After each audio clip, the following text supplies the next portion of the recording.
نستعينه ونستغفره ونؤمن به ونتوكل عليه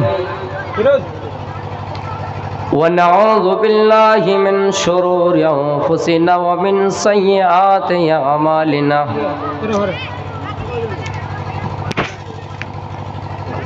من يهده الله فلا مضل له ومن يضلله فلا هادي له واشهد ان لا اله الا الله وحده لا شريك له واشهد ان محمدا عبده ورسوله اما بعد فان خير الحديث كتاب الله وخير الهدي هدي محمد صلى الله عليه وسلم وشر الأمور محدثاتها وكل محدثة بدعة وكل بدعة ضلالة أعوذ بالله من الشيطان الرجيم بسم الله الرحمن الرحيم والعصر إن الإنسان لفي خسر قال النبي صلى الله عليه وسلم فإن عذاب الدنيا أهون من عذاب الآخرة صدر جلسہ، سامنے بیٹھے ہوئے بزرگوں، بھائیوں، قرب و جوار سے تشریف فرما، میرے عزیزوں، پردہ نشین میری ماں و بہنوں، ہم سب اللہ رب العالمین کے بندے ہیں اور اللہ نے ہمیں اور آپ کو انسان بنایا، پھر انسان بنانے کے بعد ہم اور آپ مسلمان بھی ہیں، اور مسلمان ہونے کے ساتھ ساتھ ہمیں یہ شرف اللہ رب العالمین نے بخشا ہے کہ ہم جناب محمد رسول اللہ صلی اللہ علیہ وسلم کے امتی ہیں۔ یہ اللہ تعالیٰ کا ہم پر بہت بڑا احسان ہے۔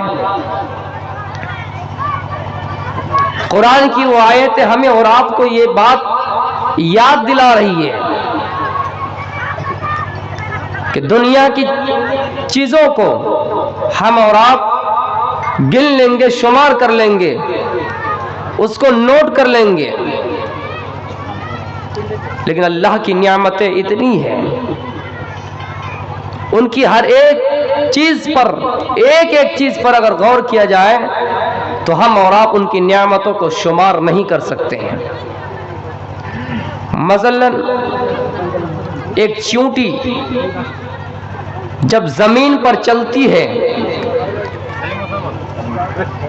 ہمیں اتنی سی چیز معلوم ہوتی ہے، لیکن اللہ رب العالمین اس کو بھی غذا پہنچا رہا ہے۔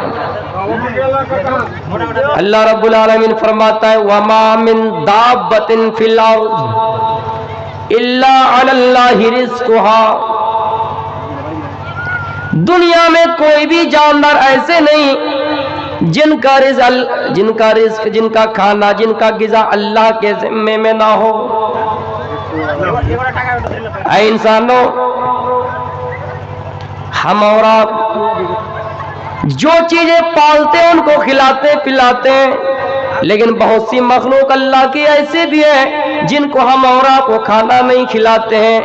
یہ جو بلی گھوم رہی ہے، اتنے چڑیا آسمانوں میں منڈلا رہی ہے، ہم اور آپ انہیں خوراک نہیں دیتے, ہم اور آپ انہیں کھانا نہیں دیتے ہیں, لیکن اللہ فرماتا کوئی جاندار ایسے نہیں جن کا رزق, جن کا کھانا, جن کا خوراک اللہ کے ذمے میں نہ ہو. میرے پیارے ساتھیوں, ایک چیونٹی جب زمین پر چلتی ہے ان کا بھی پیٹ ہے, ان کو بھی کھانا میسر ہوتا ہے, اللہ اس کو کھانا کھلاتا ہے.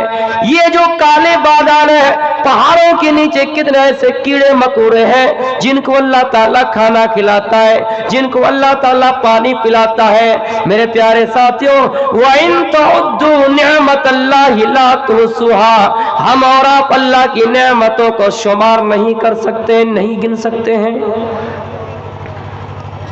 ایک مرتبہ کا واقعہ ہے, کسی درخت کے اوپر ایک سانپ کسی گھونسلے میں بیٹھا ہوا ہے اور اس سانپ کو ایک چڑیا اپنے چونچ سے کھانا دے رہا ہے. چڑیا اس سانپ کے منہ میں اپنے چونچ سے کھانا ڈال رہی ہے, وہ اپنے اندر سے اگال رہی ہے اور سانپ کے منہ میں وہ چڑیا دانا ڈال رہی ہے. لوگوں نے دیکھا کیا بات ہے, سانپ اتنا خطرناک اور زہریلا جانور ہے اور یہ چڑیا ان کے منہ میں کھانا دے رہی ہے, کیا بات ہے. جب پتہ کیا, غور کیا اور وہ سانپ کو مارا, وہ سانپ نیچے آیا, زمین میں وہ سانپ گرا اور دیکھا کہ سانپ وہ حقیقت میں نابینا ہے, سانپ ان کی آنکھ کی روشنی چلی گئی ہے, وہ سانپ کانا نکلا, ان سانپ کی آنکھ سے روشنی ختم ہو چکی تھی اور اس سانپ کو وہ چڑیا کھانا دے رہی تھی. میرے پیارے ساتھیوں, پتہ چلا یہ سانپ جو نابینا ہو چکا ہے, آنکھ سے محروم ہو چکا ہے, آنکھ میں ان کی روشنی نہیں ہے, لیکن اللہ تعالیٰ ان چڑیے کے ذریعے ان تک کھانا پہنچا رہا ہے. اللہ ان کے ذریعے, ان چڑیے کے ذریعے ان سانپ تک خوراک دے رہا ہے, ان سانپوں کو کھانا کھلوا رہا ہے. تو میرے پیارے ساتھیوں, غور کیجئے, اللہ تعالیٰ ہر جاندار کو کھانا کھلاتا ہے. ہم اور آپ یہ سوچتے ہیں کہ جتنے جانور ہمارے کام کے ہیں ہم تو انہیں کھانا دیتے ہیں, لیکن اللہ کے کتنے ایسی مخلوق ہے جن کو ہم اور آپ کو کھانا نہیں دیتے ہیں. بتائیے ان کو کھانا دینے والا کون ہے, پانی پلانے والا کون ہے؟ اگر کوئی ذات ہے تو وہ رب کی ذات ہے, وہ اللہ تعالیٰ ہے جو آسمان سے ان کو کھانا دے رہا ہے, جو اوپر سے ان کو غذا پہنچا رہا ہے. اوپر سے اللہ تعالیٰ ان کو غذا پہنچا رہا ہے. سانپ اتنا خطرناک اور زہریلا جانور ہے, لیکن اس سانپ کے منہ میں دانا کون ڈال رہا ہے؟ پرندہ. چڑیا اپنے چونچ میں کھانا لا کر اس سانپ کے منہ میں ڈال رہی ہے. اللہ تعالیٰ انتظام کرتا ہے. ہم اور آپ یہ نہیں کہہ سکتے کہ ہم ان کو کھلاتے ہیں. ہمارے گھر میں کوئی نوکر ہے, کوئی خادم ہے, آپ یہ نہیں کہہ سکتے ان خادم سے کہ ہمارے گھر میں کام نہیں کیجیے گا تو آپ کو کھانا نہیں ملے گا. رزق کا مالک اللہ تعالیٰ ہے. وَمَا مِن دَابَّةٍ فِي الْأَرْضِ إِلَّا عَلَى اللَّهِ رِزْقُهَا, کوئی جانور اللہ کے نزدیک ایسا نہیں جن کا رزق اللہ کے ذمے میں نہ ہو. انسان کے ذمے کچھ نہیں ہے. ہاں, اللہ تعالیٰ نے کہہ دیا کہ لَيْسَ لِلْإِنسَانِ إِلَّا مَا سَعَىٰ, اے انسانو کوشش کرو, کوشش کرنے سے تمہیں بلندی ملتی ہے, کوشش کرنے سے تمہیں کامیابی ملتی ہے, لیکن کرنے پر, لیکن یہ مت سوچیے کہ ہم کرنے والے ہیں, اللہ کرائے گا تو تم کر سکو گے. ورنہ آج بے ایمانوں کو کھانا نہیں ملتا, لٹیروں کو کھانا نہیں ملتا, ڈکیتوں کو کھانا نہیں ملتا ہے. اللہ کہتا ہے کوشش کرو. تو میرے پیارے ساتھیوں, پتا چل اللہ تعالیٰ سب کو کھلانے والا ہے. ایک مرتبہ سیلاب آیا اور اس سیلاب میں بہت سی بستی اجڑ گئی. ایک مرتبہ کی بات ہے یہ کہ ماں اپنے بچے کے ساتھ ایک پہاڑ کے نیچے دھس گئی, پہاڑ کے نیچے رک گئی, اور جیسے ماں اس پہاڑ کے نیچے گئی, اوپر سے چٹان نے اس کو بند کر دیا. چٹان سے اس کا دروازہ کھلا نہیں, اس کا دروازہ بند ہو گیا, اس کا منہ بند ہو گیا. ماں اپنے بچے کے ساتھ اس کے نیچے رہ گئی. 6-7 دن تک پانی رہا, پانی کا سلسلہ جاری رہا, پانی بہتا رہا. ماں اس کے نیچے دبی رہی, ماں اس پہاڑ کے نیچے اپنے بچے کو گلے لگائی ہوئی دبی رہی. میرے پیارے ساتھیوں, 6-7 دن کے بعد جب اس چٹان کو ہٹایا گیا,